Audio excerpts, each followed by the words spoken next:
Hey, sustainable parents. Flora McCormick here, licensed therapist and parenting coach of 12 years, mom of two kids that are 7 and 9. And I want to talk to you about the F word and why me and my husband stopped asking our kids about it.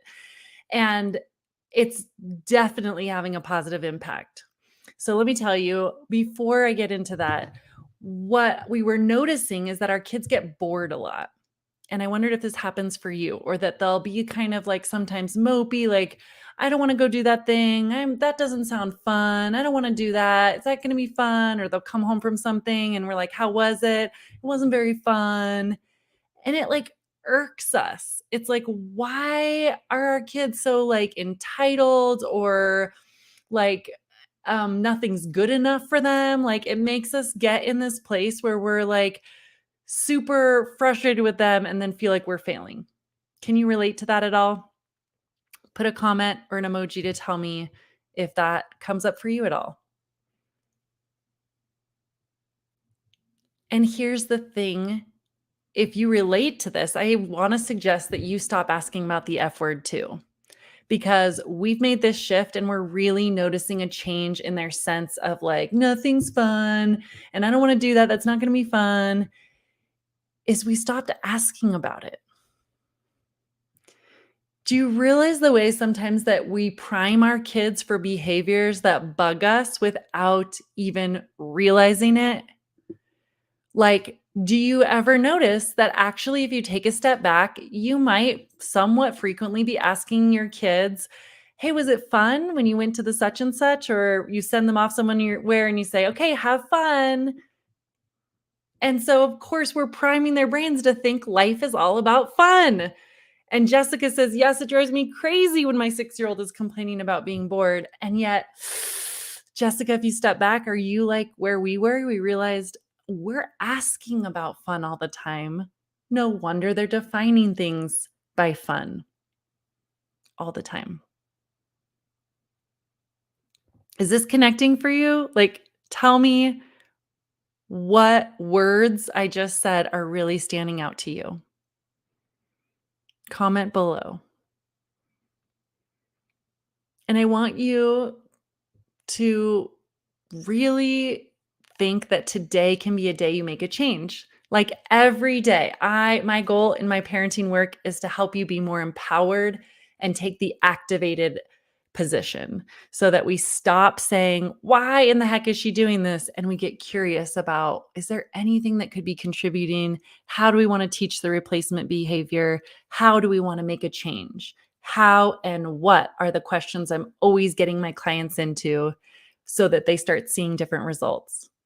When we ditch the why are you doing that and we go, how can I change this? What could we do differently here? Change happens. And so in this particular topic, I am really seeing great results with us using different language. My husband and I sat down and we said, let's just stop asking about fun and start asking about the other values that matter more to us. Let's start asking about the values of, what was challenging? What's something you overcame during your time at that activity? What was something that felt positive? What was something that you were proud of yourself for doing during that thing? There are such different values then that we are subtly creating in their minds when we use different language.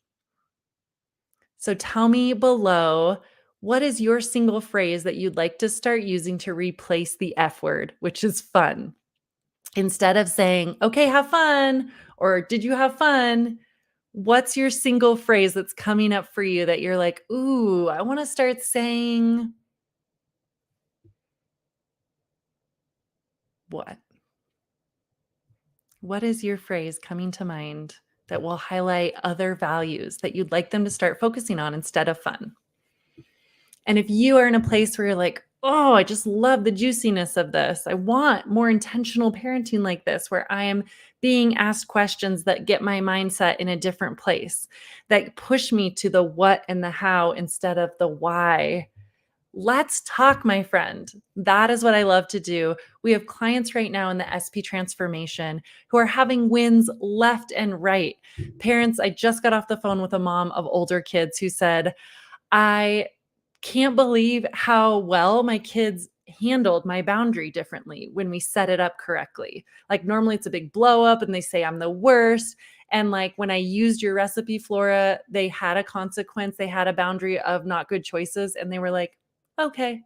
And it felt so good and less exhausting.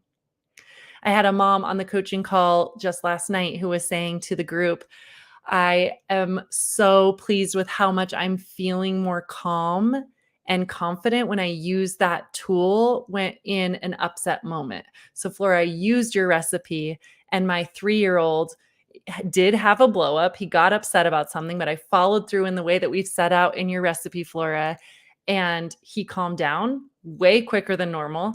And he came out, and then like the rest of the day was better. And this is a mom who last week, before using the recipe, like called me really in tears saying like, I don't know what to do. I just don't think I can do this. Like I'm mad at myself for losing my temper again at my 3-year-old. He was hitting, he was not listening all day. And then we tuned it up. We gave her the exact specific tools. And here she was just a week later saying, the kid calmed down in like 5 minutes. And then he came out and we had better behavior and I enjoyed the afternoon with him. And I actually even had like energy to hang out with my husband at the end of the night instead of being like, kids in bed, I'm out. So these results are possible for you, my friend. All it takes is reaching out. Reach out to me in Messenger and let's talk about it. I have doable plans at different price points because I don't want a single person who is in a position of being like so ready to make change to not take action. I want you to make that change for your family and for yourself. Let's talk. See ya.